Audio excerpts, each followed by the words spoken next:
Holy fucking shit. You lib piece of shit. Shut the fuck up. Cream puffs are leading shit? They're making decisions? Jesus Christ. These people would lose a fight with a paper bag. She went from Joe Biden's great to replacing Joe Biden overnight. That doesn't make sense. Mike. I don't know who you are. I don't know where you are. But you may want to start changing your ways. All right, Chad, I want to watch more pod save guys. You know that when it comes to sucks. Let's yell at them. Let's yell at the pod save guys. The temporary alliance is over. You know that when it comes to political ads, the thing I hate most are negative ads. I think the ads.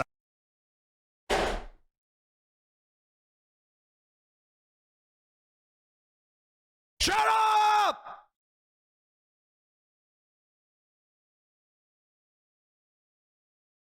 Holy fucking shit.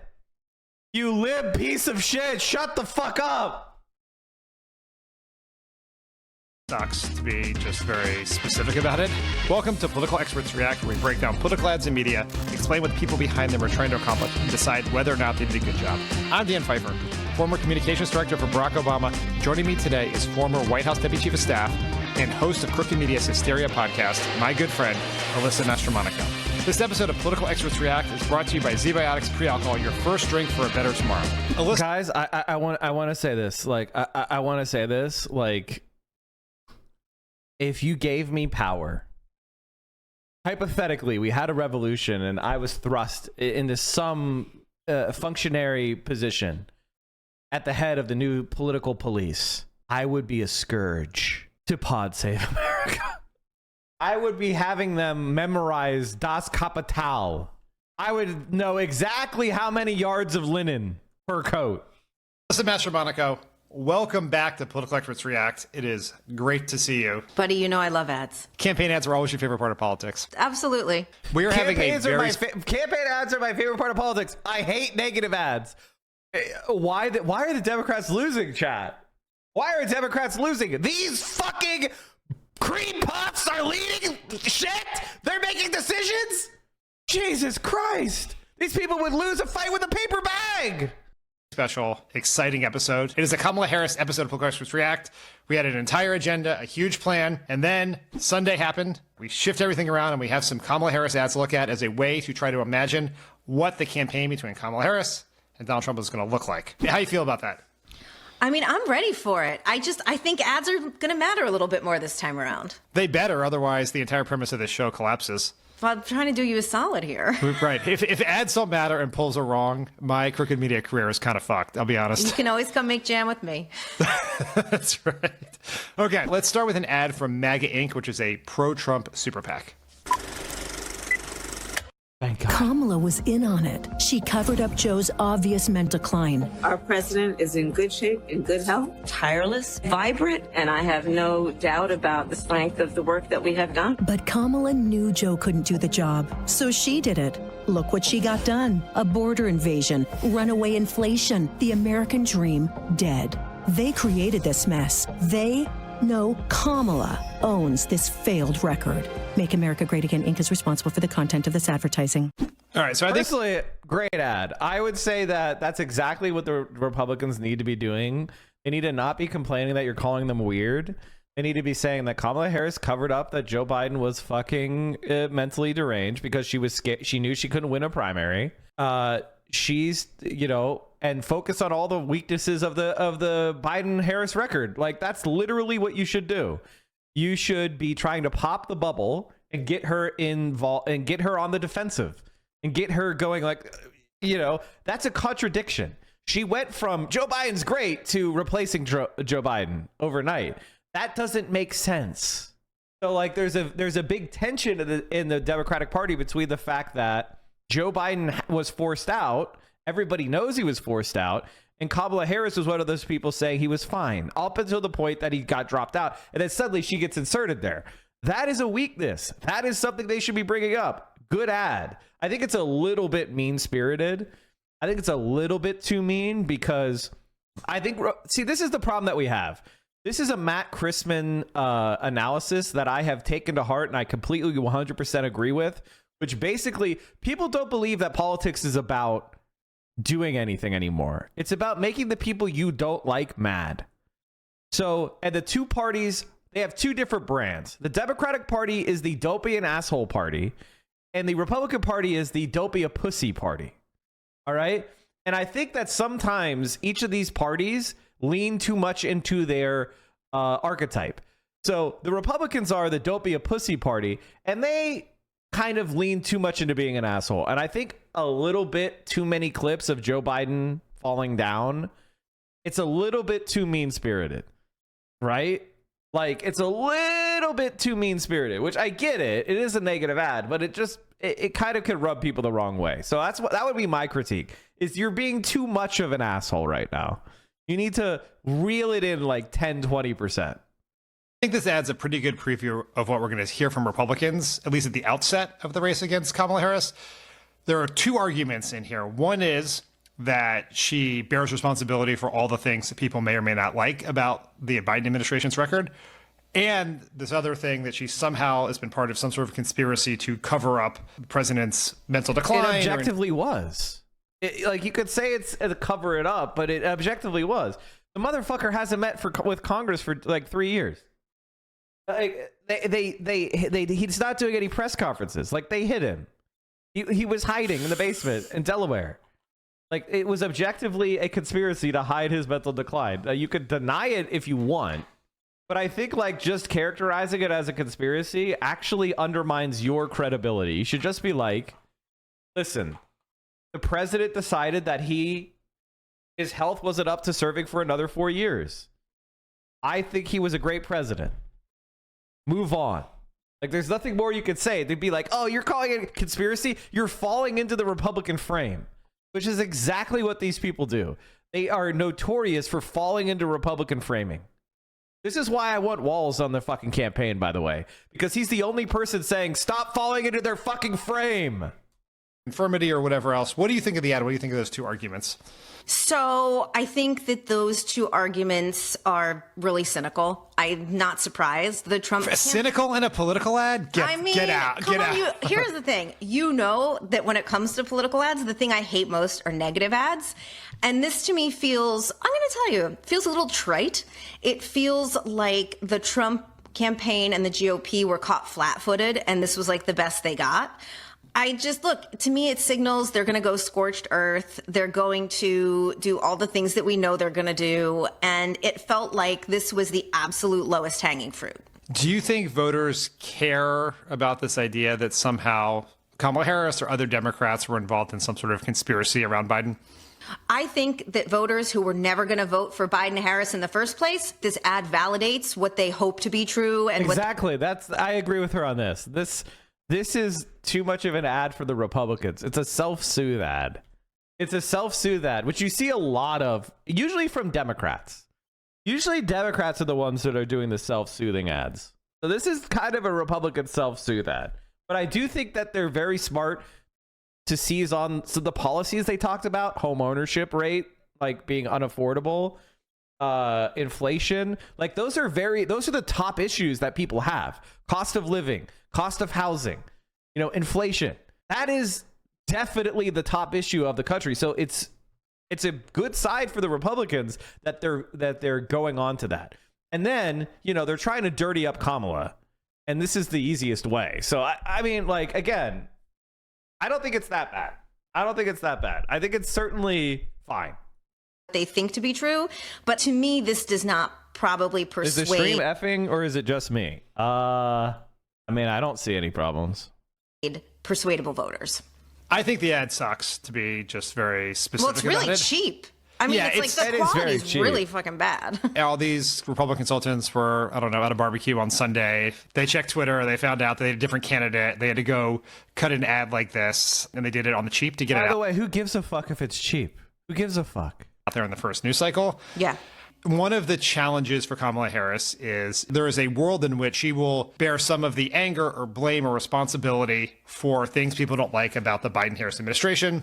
and very specifically around the border, because Republicans have spun this false tale that she was in charge of the border. I feel like I am playing whack-a-mole with this and no one cares, but she was not in charge of the border. She was given a specific task, which is the exact same task that President Obama gave President Biden when there was a similar surge in migrants at the border in 2014, which was to work with the countries where the migrants are coming from to see if you can put in policies to help stem the migration. She was not in charge of border security. She was not in charge of law enforcement at the border. She was not in charge of managing the facilities to house migrants. That was not her job. But this is what they want to do. The conspiracy thing is just idiocy to me. It is like, we see crazy. this. Also, like, guess what? He tripped. So fucking what? I don't know. The whole thing to me was just felt like a real throwaway. Yeah, the tripping footage was problematic for Biden in a campaign that was about making him seem too weak to do the job. I think it's totally irrelevant against Kamala Harris, and they haven't yet adjusted their strategy to account for the new environment. And I hope they never do. But can I tell you something that I think is wild about all this? Is that this is a group of people who have been beating a drum for however many months that Biden's unfit and that he shouldn't be running. And so, like, this is what you wished for. What were you waiting for? Like, I just felt like they would have had something slightly better in the can. Exactly. Like, there had been reports they had done some testing and preparation for Kamala Harris. If this is the best they have, that's a very positive sign. I also think they don't really understand Democratic politics, and they didn't really think he was going to step aside, and that if he did step aside, that she would be the one who would necessarily and automatically ascend to the nomination. Oh, you mean the party of the person who gave the longest speech ever in history at the RNC, second only to himself and himself the previous years? He is 3 for 3 in speeches over 1 hour at the convention. All right, people, I'm back once again to encourage you to smash the line up. Okay, the next ad we're going to watch is from Kamala Harris's 2020 primary campaign. Sick of this? Well, think about this. He's a world leader in temper tantrums. She never loses her cool. She prosecuted sex this is very cheap too. predators. He is one. Grab him by the... She shut down for-profit colleges that swindled Americans. He was a for-profit college. At Trump University, we teach success. Literally. He's owned by the big banks. She's the attorney general who beat the biggest banks in America and forced them to pay homeowners $18 billion. He's tearing us apart. She'll bring us together. This is Trump. And in every possible way, this is the anti-Trump. So if that's what you're looking for in your next president, there's really only one. Kamala.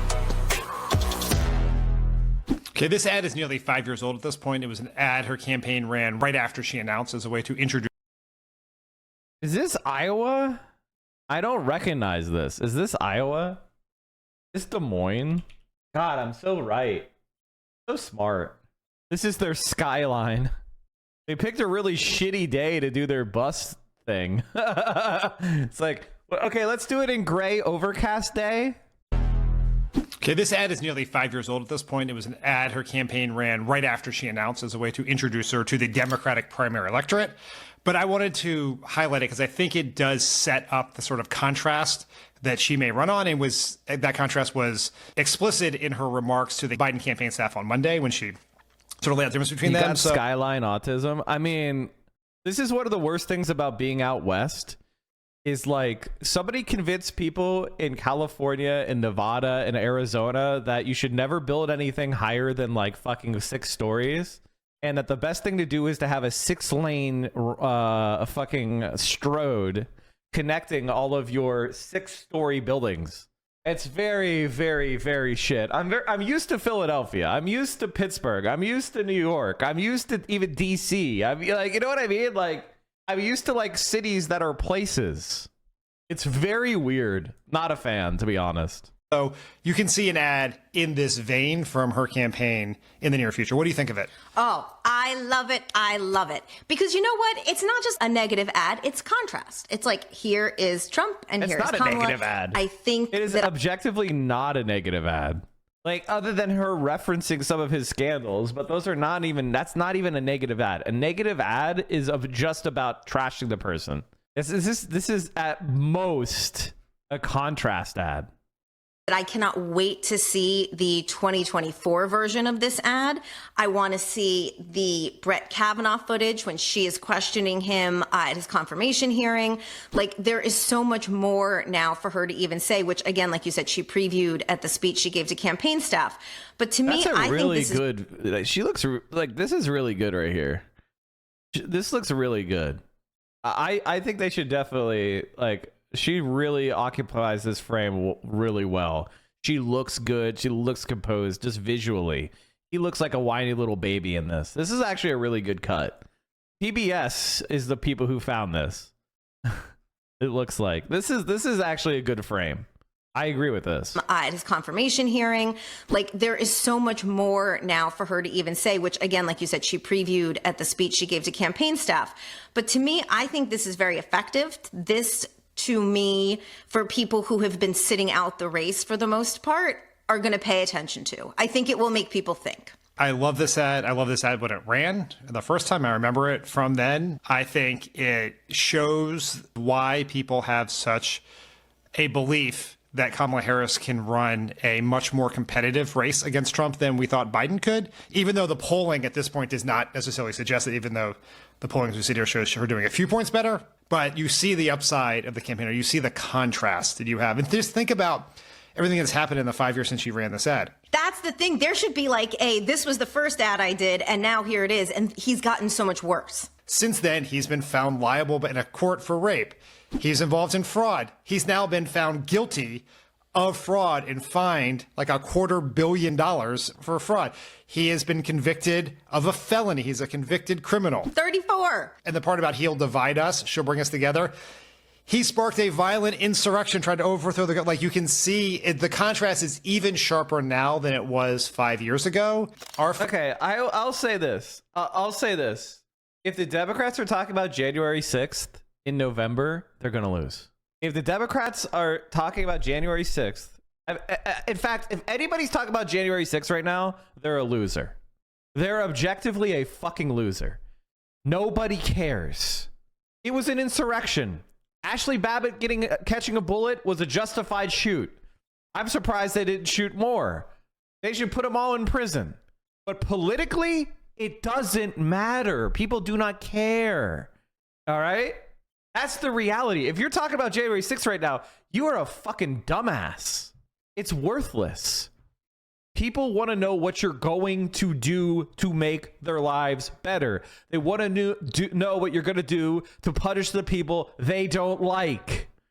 That's what people want out of politics. What are you going to do to make my country better? And what are you going to do to punish the people I don't like? If you don't have an answer to those fucking questions, you're worthless. And, you know, I do think, quite frankly, that the argument for January 6th being an important thing is important to people that are libs. If you're a liberal, you believe in institutions. So when you see your poor institutions being attacked by a mob, you think, oh, that's so terrible. But the vast majority of Americans don't give a shit about your institutions. They don't care. What they want are outcomes. What they want is their lives to improve. Or they want to feel like you are going to improve their lives. If you can't deliver on that, you're going to lose. It's not very complicated. Friend David Axelrod always says that in elections, when you are running against an incumbent, they want the replacement, not the replica. Yeah. And yes, Kamala Harris is the vice president to the incumbent president, but Trump is an incumbent figure in this race. He was president 4 years ago. He is the better known of the two. He's the one with the record. And she is the opposite of Trump in every way. And you see that here. And I think it can be the foundation for an incredibly strong campaign. I agree. Let me tell you, if there's one surefire way to wake up feeling fresh after a night of drinking, it is ZBiotics Pre-Alcohol. ZBiotics Pre-Alcohol is the world's first genetically engineered probiotic. This is the dumbest fucking ad I've ever seen in my life. What the fuck are they doing? ZBiotics Pre-Alcohol for There's no sponsoring way this this video works. and for our good times. Okay, the last ad we're going to watch is from Women Vote. It's called The Time Is Now. They'll stop at nothing. Well, I got rid of Roe v. Wade. They should probably like move their cameras up to like mid-tier so we can see what's at the fucking bottom of the screen. Just some advice. Is committed to banning access to abortion for all women in this country. But Kamala Harris won't back down. Vice President Harris hammers Republicans on the issue of abortion rights for women. With so much at stake, we don't have time to waste. Resilient, relentless fighter.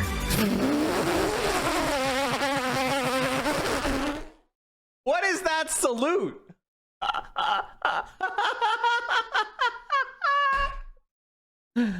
Oh god, this is like a salute that you make when you're like making fun of saluting.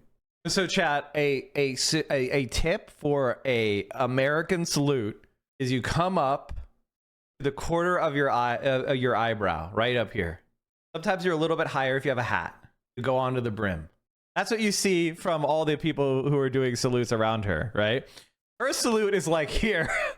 You missed. Relentless fighter. The time is now. Women Vote is responsible for the content of this ad. What do you think of this one? I don't like it at all. Tell me why. I'm going to tell you why. I'm not sure who this ad is for. Who is the audience? Who are they thinking of when they made this ad? I'm not saying I disagree with the message at all.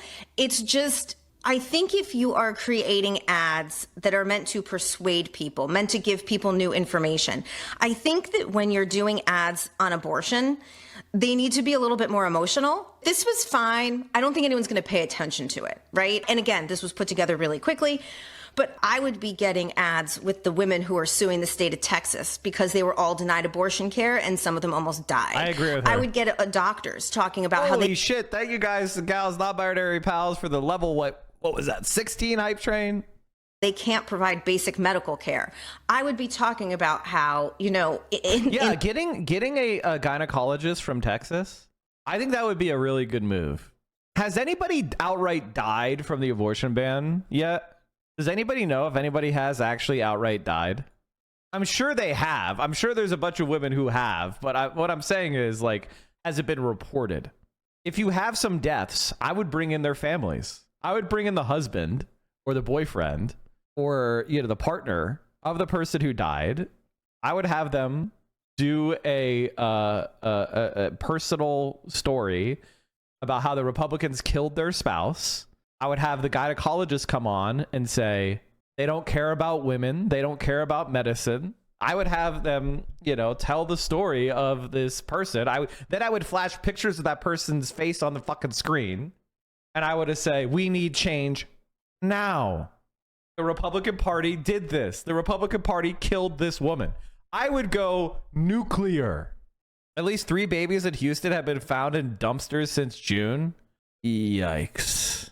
In America, there are places where you go into an emergency room and emergency medical staff are confused about whether or not they can treat you for a medical condition around a pregnancy. And so I think that it's fine, but I think that if we're going to be doing ads on abortion care, I think that talking about how much more extreme they want to get, it's not just about abortion, it's about contraception, it's about IVF. I just think that there are more compelling ads. I also think that the video of her testimony and talking to Brett Kavanaugh and saying, can you point to a place where men's bodies are regulated? And he can't. I don't think that ad was for Democrats who are pro-choice. I think, again, that's for people who are in the middle, who they're trying to bring over and prove that what Trump has done is really extreme. I think you could do a very emotional, visceral ad on this. And to me, that's just not it.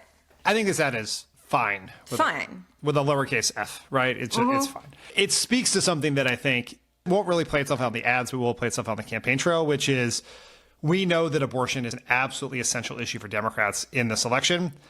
It is one in which Joe Biden was an imperfect and slightly uncomfortable messenger. You can address that in the ads, and the Biden campaign ran some great ads on the subject. They have the ad with Hadley Duvall that went up just last week, talking about her story. They've had ads from a doctor in Texas. They've had some very, very good ads using testimonials of women, and those are the best. Those ads test through the roof. Now, Kamala Harris this has been the issue she has led the way on. Right. That's why I thought this was so lackluster. Yeah, this is like that the MAGA Inc. ad. Someone kind of threw it together pretty quickly to take advantage of the news cycle. The fact that it's a contrast ad is good. All the research also shows that contrast ads are by far the most effective ads this cycle. And then the last point here that I'm sort of curious about, and we don't know, right? Did they just kind of throw this together? Or is the use of terms like relentless and fighter, is that responding to something that has shown up in their research as a potential vulnerability, right? Do they think she's not a fighter? Is that sort of, is there some baked in misogyny that leads into that? I would be curious when the ads that come from Future Forward. I actually don't think they should. I think they should avoid saying a misogyny, and they should just say you hate women. Misogyny sounds academic, and it's like, it's very like lib coded word. Like, I'm sorry, but it is. You should just be like, this motherfucker hates women. He's creepy toward women. That hits so much harder than you're a misogynist. The pro-Biden, now pro-Harris super PAC or Parties USA. And then they'll be defensive, like, oh, they're saying I hate women. I don't hate women. I love women. And then they're going to be creepier toward women. Or the Harris campaign itself. The ad is mostly symbolic of the fact that Democrats can now much more ably and compellingly put abortion at the center of the conversation here, that with Kamala Harris at the ticket, then with Joe Biden at the ticket. I think that matters a lot. Yes, and if anyone's doing abortion ads and wants a consultant, please bring me in, because I have so many ideas. Her DMs are open, people. Alyssa Mastromonaco, thank you for coming back on Political Experts React. It is always the best to have you here. Buddy, will you bring me back in the fall when we can talk about the really expensive ads that are out? Absolutely. Yes. Thanks for watching these ads and videos with us. If you have anything you'd like us to break down, let us know in the comments. See you all next time.